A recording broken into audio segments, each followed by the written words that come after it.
Hey friends, welcome. My name is Joe. This is the Joe Martino Show, and today we're going to explore some things. What is the difference between a victim and being the victim?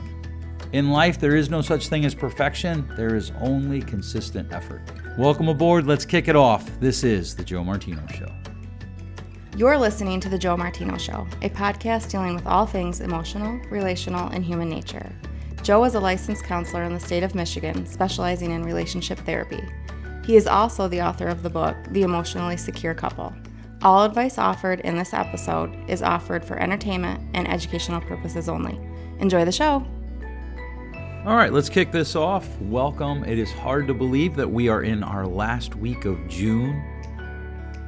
I told my wife, I said, I dislike when June 1st comes because I feel like snap, once June 1st comes, summer's over. And it just goes so fast, and I feel like it goes so much faster than any other season of the year. And I like most of the other seasons. As I age and my arthritis gets old, gets more predominant in my life, I dislike winter a little bit more, or at least moves it more solidly into my fourth favorite season of the year. And then as I look at summer and, school is out, and I love school being out. I know that there are people who are like, oh, my kids, blah, blah, blah, blah, blah. I get it. Raising kids is hard. It's incredibly hard. It's probably, besides being married, it's probably the hardest thing I've ever done.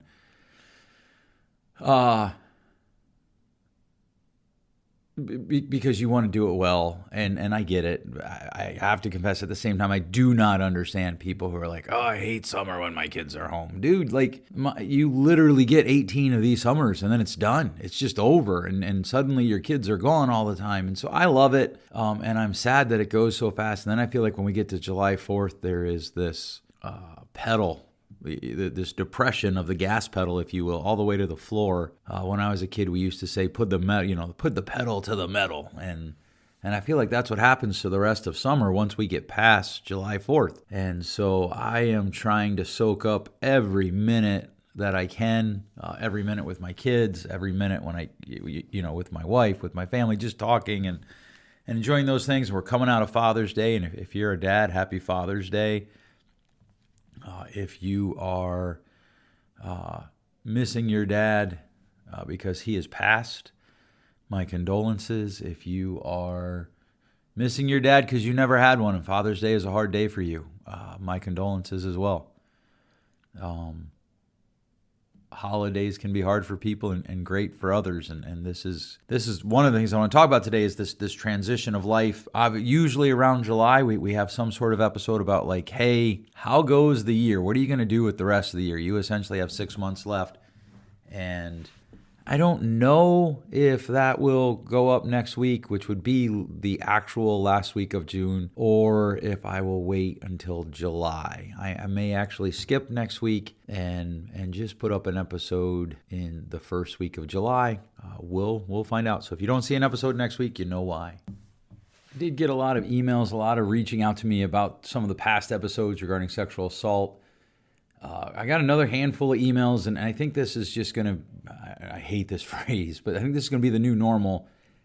I got a lot of emails regarding, hey, my friend keeps, wanting to say what they think, and nobody's allowed to respond. A friend of mine always wants me to read his books, but he won't read any of my books. What do I do? And I have addressed this in other episodes if you want to go through there. And I know we're getting, I don't know, I think we're at like 155. So there's a number there that you can sort through and, kind of do the search. But I just don't spend a lot of time engaging people who refuse to hear the other side, who only want to hear their side of a topic. And so, like right now, if you want me to read a book, that's fine. I'll probably read it, but then I'm probably going to have some books I want you to read. And if you're not interested in reading those, I probably am not interested in engaging you too much in conversation. If you want to discuss with me the vaccine, if you want to discuss with me President Biden, if you want to discuss with me former President Trump, I'm happy to do that. But a discussion means we both get to say, what we're thinking. And one of the things that I think is most difficult is There's a funnyism running around that someone told me, or I read it, that said, people don't want to hear your opinion. They want to hear their opinion coming out of your mouth. And unfortunately, I tend to believe that is true today. People, if you're pro-vaccine, you only want to talk to people who are pro-vaccine. If you are anti-vaccine, you only want to talk to people who are anti-vaccine. I was talking to someone this week who was crying because her friend wouldn't listen to her. And I said, well, tell me about what you said. And she said, well, they got their 12-year-old son vaccinated, and now he's going to be dead in 3 years. Okay, well, if you tell someone that they killed their son over the course of 3 years, that's probably going to elicit an emotional response. And good communicators, healthy people, consider the impact of their words. They consider what it is that they're saying, how it might impact other people. And they certainly consider the context that the person they're talking to is in. Here's something I've been chewing on. We're not actually going to spend too much time on this today, but here is something that I've been chewing on recently. In fact, I put it up on my own personal Facebook, just kind of as like an anchor point for my own cognitive musings in the future. One of the biggest things that we have to consider is that most of the responses that we engage with people have more to do with their own past. They have more to do with their own trauma. They have more to do with their own experiences, with their own hurts, with their own fears, than they do with anything with us. And even though we find them painful, I'm not saying we should ignore that pain, but we just need to understand that a lot of times it's about them. It's about their interpretation. It's about their pain. This is something that obviously counselors see pretty commonly in a counseling room, where people fixate on one part of a conversation or one part of a statement because it sits too close to their pain. It sits too close to their own trauma, to their own hurts. And so what happens is they fixate on that, and the other person becomes frustrated because they're like, that isn't what I'm saying, or that isn't what I said. That's like 3 words of what I said, and to me, that isn't what it means. And, you kind of work through all that. But that's true probably of almost all relationships that you're in. There is a level of context that we often ignore, where what the person is doing is related more to their own experiences. So I have a friend that honestly does a lot of things that frustrate me. And this is kind of what kicked off this thought for me. A lot of things that frustrate me. And a lot of things that I like. That's why we're friends. But one of the things that I as I was journaling about, I was like, I have to figure out what the context here is in how I understand this person better. I have to understand what is the context for this. There's another friend that I have that reacts pretty strongly to things that his sibling does that to me seem pretty innocuous, but I don't know the context. I don't know the background. And so most of the things that we react to that people do to us, we have to look at this 2 ways. First of all, if it's true of them, it's true of us as well. In other words, a lot of your reactions probably have less to do with the person and what they're doing and more to do with you and what you've experienced, good or bad. And so it might help you better understand your own experiences so that you can better be who you want to be. The other side of that then is it helps provide us a context to move towards compassion for the people that we're interacting with. It helps us move towards grace for the people that we're interacting with. And because the world does not have a shortage of people that will hurt you. And that's before we even get to people who will offend you. And in our day and age, it seems to me that we almost hold the offense at a high virtue. We hold fear and offense at a high virtue. And at some point we need to talk about forgiveness. We need to talk about guilt and how people. It's interesting to me the number of people who are just willing to wallow in guilt instead of doing something to improve their life, instead of doing something to actually improve the world. But then it can be interesting. Hopefully it doesn't move to I get judgy or angry with them without at least considering the context of their life and how they live in that context. And so this has been something that I've been chewing on. And I'm going to use this now to transition to what I want to talk about today, which is if you're in a relationship that's bad, you're not a victim. I've sat with 4, 5, 6, 7 couples, and invariably I've pointed out to them, one of the things that has to change is your language has to move from, well, if you can just fix him, if you could just fix her, our relationship will be okay. You have to take extreme ownership of your actions. You have to take extreme ownership of your actions. One more time for the people in the back, you have to take extreme ownership of your actions. So I'm sitting in a room with a couple and the husband makes the claim, well, my wife is mean to me. Well, what do you mean she's mean to you? Well, I don't even have to tell you. Let me just play you a video. Pulls out his phone, plays a video of her calling him vile, awful, terrible names because he had to stay at work. And she agreed with me that he had to stay at work, that it wasn't him like saying, oh, I'm at work, but I'm really going to a fair. She checked his phone, checked the location. And I said, okay, well, then why did you say those things? Well, because he was mean 7 days before. Oh, okay, so here's how we change this. We have to have a standard of proper communication that that we do not vary from, that we don't get a hall pass from. So we have to have a standard of what is right and proper and kind communication. And you can't stop that. And so we're going through it, and literally I say, okay, so you got to talk about all your problems, short of physical violence in the relationship. So if someone's hitting you, this does not apply. If someone is abusing you, this does not apply. So short of abuse, you have to look at the problems in your relationship as what can I do differently first. Now, I want to be clear. I want to say this as many times as I need to for everyone to hear it. If there's abuse, this does not apply. But here's the rub in this. What I'm finding is that often the abusing person is the one who claims the victim status. They're the one, well, I wouldn't do this, but I remember very early in my career, in fact, I was an intern. I was sitting in a group therapy for domestic violence, and a dude literally said, I wouldn't have beat her if she just didn't disrespect me. See, he's the victim. And here's the thing. The society's narrative is that this is only guys that do this. I want to tell you that is not my experience. There are as many women that do this as men. Certainly not the physical violence. Well, actually, I don't know that statistic. But the verbal and emotional abuse that I see in the room, it's often a 50-50. We've got empowerment wrong. We have taken empowerment and we have said that it's about being able to do whatever I want, regardless of the consequences. So I can be mean if you hurt my feelings. I can call you names if you hurt my feelings. I can be sarcastically, viciously bitter to you if you hurt my feelings. That is not only a lie, that is destructive. It's just destructive. And so what happens is, I'm sitting in a room, I'm like going over this, and so then somebody says, well, what if I change and she doesn't? And then well, how do I handle that? Well, you haven't changed yet. You've just been mean. Well, yeah, I've been mean because he doesn't understand me. I've been mean because she isn't getting the level of what I'm putting down. She isn't picking up what I'm putting down. You understand?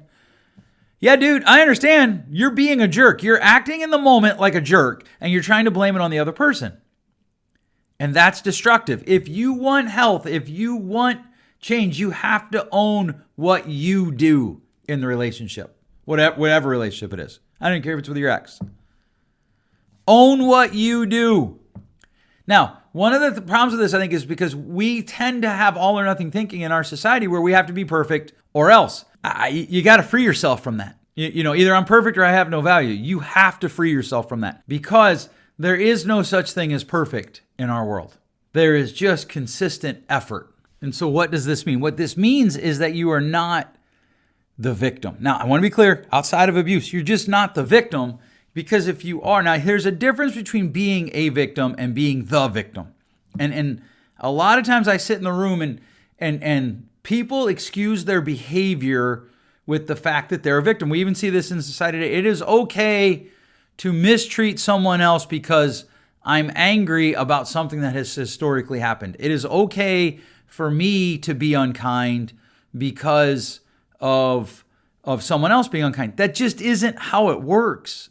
And if those are your values, so be it. I don't know that you'll ever be healthy. And to my church-going friends, One of the things that is interesting to watch is there is this reaction to conservatism, right? And for a lot of people, they've rejected the church because the church for, I don't know, the last 25, 30 years was tied to conservatives. And then they turn around, though, and now they're tying the church to liberals, right? So being tied to Republicans was bad, but being tied to Democrats is good. You guys need to figure out what the heck your message is, because right now it sucks. It literally sucks. If you're walking around and the only thing you're talking about is politics more than you are about your religion or your faith or your relationship with Jesus, you're failing. And when you free yourself from the idea that you have to be 100% perfect or you have no worth, you can hear that and process it for what it's worth. And you can decide I'm wrong if you want. But it's not an emotional reaction, it's a processed reaction. And you got to figure out your messaging, because here's the thing. People are like, well, I do this. Like if I say, okay, well, I yelled at my wife because, well, then she controls me and I'm not empowered to change. And the other thing is, I'll just tell you, as a therapist, the person who complains the most about being the victim the most vociferously is probably actually the abuser. Because victims don't want to talk in front of their abuser. That is a psychological truth, because they don't know about reprisals. They're afraid of, so if I say this in this room, what's going to happen 3 days from now or on the way home? To my church friends, you're not the victim because your political party lost.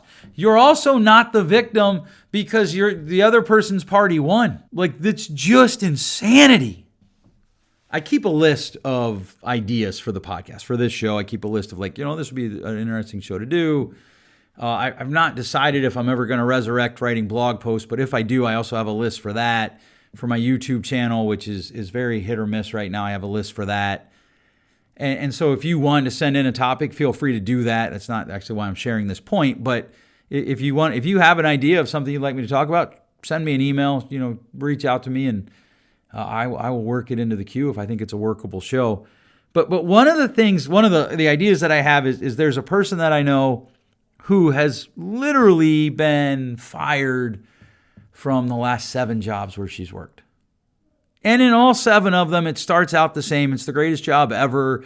The higher powers that be, the divine beings that be, orchestrated it so that everything worked out just fine. And then she gets fired. It's because they didn't understand, and she's the victim. She is the victim. Because she had to take her son to the doctors, and she called off. And what was interesting about that was, this one was on Facebook, and what was interesting about that was somebody who worked with her said, okay, so that time you had to take your son to the doctors because he was sick. What about the other 17 times you called off?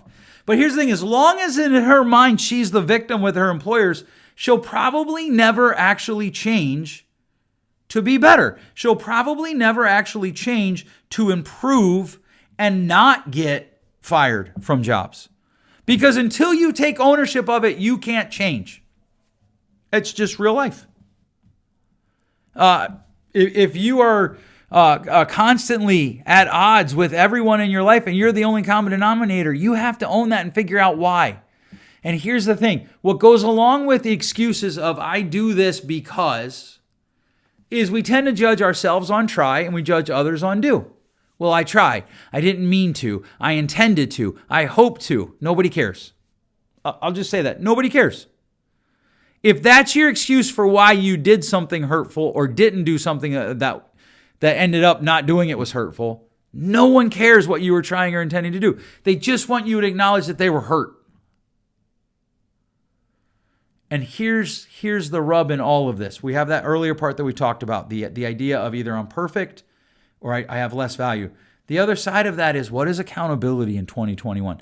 Literally, what is accountability? There was a podcast episode that somebody sent me 2 weeks ago or a week ago regarding a former student from one of my alma maters who was castigating the school. And his tagline, I think, was something like empathetic accountability. But he doesn't actually sound like he's trying to hold anybody accountable. It sounds like he's just trying to scream in the wilderness and hope something more than the trees hear them. Because what is accountability? I do business consulting, which, by the way, if you have a business and you want to talk to me about the services that we offer, feel free to reach out. So there is I do this business consulting. There's these companies where their biggest argument from their employees is, well, this isn't fair. And you know how I feel about fair. But my question is always, well, what is fair? Let's define that. And then we get into perceptions. And well, they don't want to do it this way anymore. Okay, but they signed a contract that said they would. So what is accountability? Like, what actually is accountability? Because look, when you die, you don't get to look back on your life and be like, well, I would have done this, but so-and-so, or I wouldn't have done that, but so-and-so. That's called a life of bitterness and regret, and that's the life we want to avoid. You have to figure out what it is to be accountable to yourself first. A lot of times when I talk about accountability, people are all about let's hold other people accountable. Let's hold businesses accountable. And let's hold companies accountable. And especially let's hold the political people that I disagree with accountable. What are you doing to hold yourself accountable? What are you doing? I have very little interest in people who want to hold other people accountable who don't hold themselves accountable. I have very little interest in those conversations. I want to know, what are you doing to hold yourself accountable?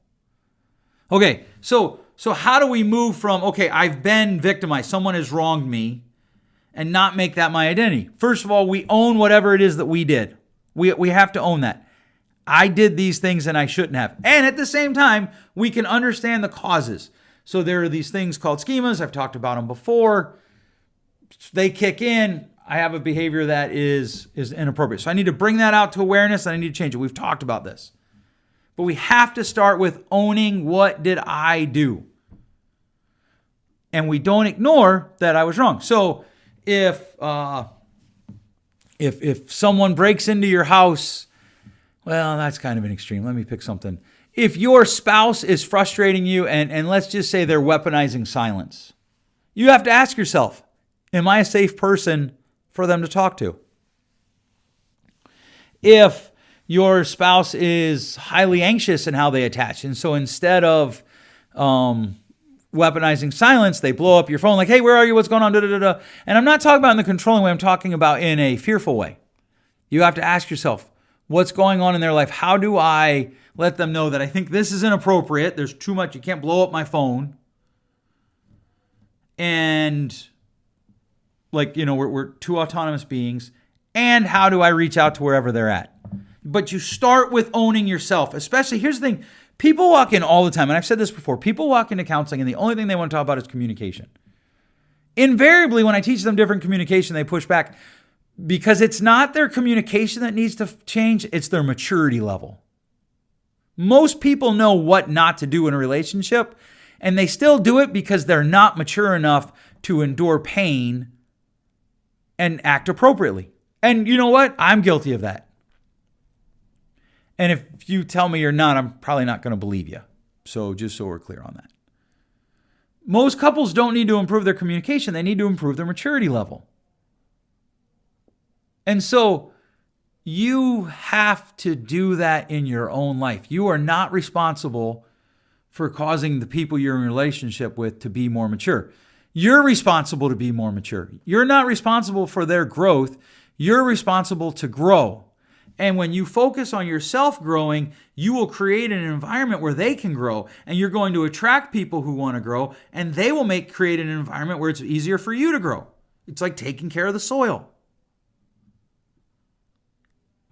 But you have to get away from this idea of victimhood. Well, I only did that because. Nope. You did that because you chose to. Well, I was frustrated. Yep, that's probably true. And I understand that. And you did it because you chose to. All right.